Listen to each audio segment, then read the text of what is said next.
How to download Instagram videos and Reels.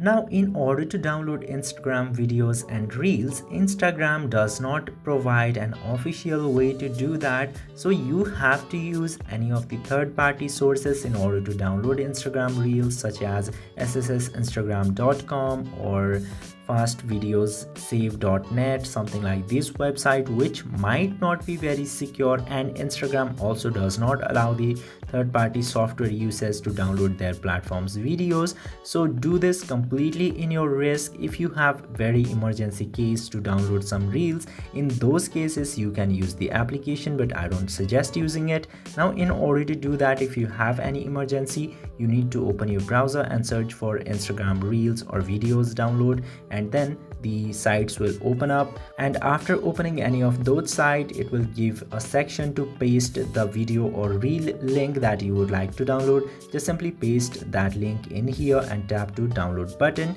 Then the videos list will appear. From there you need to select the video quality and you can download the Instagram Reels or video this way. I hope this video was informative. If yes, don't forget to hit that subscribe button.